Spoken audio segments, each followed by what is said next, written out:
జగన్ టైంలో ఒక పథకాన్ని తీసుకొస్తే పచ్చి విషాన్ని తిని ఇప్పుడు అదే పథకాన్ని ఈ ప్రభుత్వం తీసుకొస్తే అద్భుతమని చెప్పడం అన్నటువంటి ఈనాడు జ్యోతితో పాటుగా అరడజన్ మీడియాకి అలవాటు.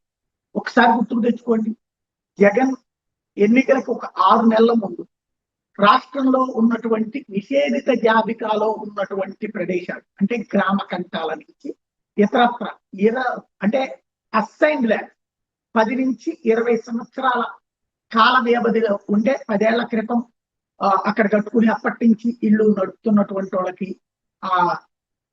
ఏదైతే కార్డులు ఉంటే వాళ్ళకి కరెంటు కడుతున్నట్టు పన్ను కడుతున్నట్టు ఉంటే వాళ్ళకి పొలాలు 20 ఏళ్ళకి పైబడి ఉన్నటువంటి వాళ్ళందరికీ వాళ్ళ పేరునే రిజిస్ట్రేషన్, ఆ రిజిస్ట్రేషన్ ద్వారా అమ్ముకునే హక్కు.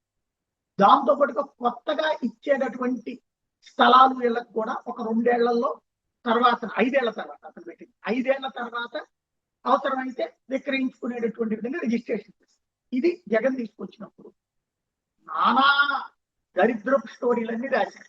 ఇక అప్పుడు పేదవాళ్ళు అమ్మేసుకుంటా ఉంటే మళ్ళీ వాళ్ళని పేదవాళ్ళు అంటూ ఉంటారా, ఇది వైసీపీ వాళ్ళు దోచుకోవడానికి. ఇప్పుడు అదే పని బాగు చేస్తే అద్భుతం అని రాయడం అన్నటువంటిది ఈనాడు జ్యోతి చేసుకొచ్చేటటువంటి విచిత్రమైనటువంటి పని. తాజాగా అసైన్డ్ ఇళ్ల స్థలాలు ఇళ్ల మీదన పేదలకు పూర్తి హక్కులు త్వరలోనే చట్ట సవరణకు ప్రభుత్వమే 10 ఏళ్లు నిండితే హక్కులు కల్పిస్తూ తాజాగా ఉత్తర్వులు 1.9 లక్షల ఎకరాల తొక్కల భూములకు ఇవ్వదు. మరి అతను చేసింది అదే కదా. ఆనాడు బూత్ ఎట్లయింది, ఇవాళ నీట్ ఎట్లయింది.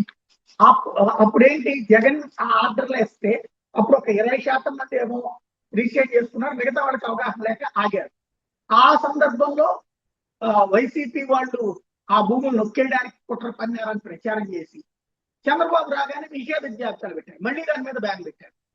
ఈ 2 ఏళ్ల తర్వాత అదందరూ మర్చిపోతే ఇప్పుడు బాబు గారు చేస్తున్నట్టు చూపెడతారు. జగన్ ఆలోచనని తప్పని చెప్పి ఇప్పుడు అదే జగన్ ఆలోచన అద్భుతం అని చెప్పి అది బాగు చేస్తున్నారని చెప్పడమే వీళ్ళ యొక్క విచిత్రమైనటువంటి మెంటాలిటీ.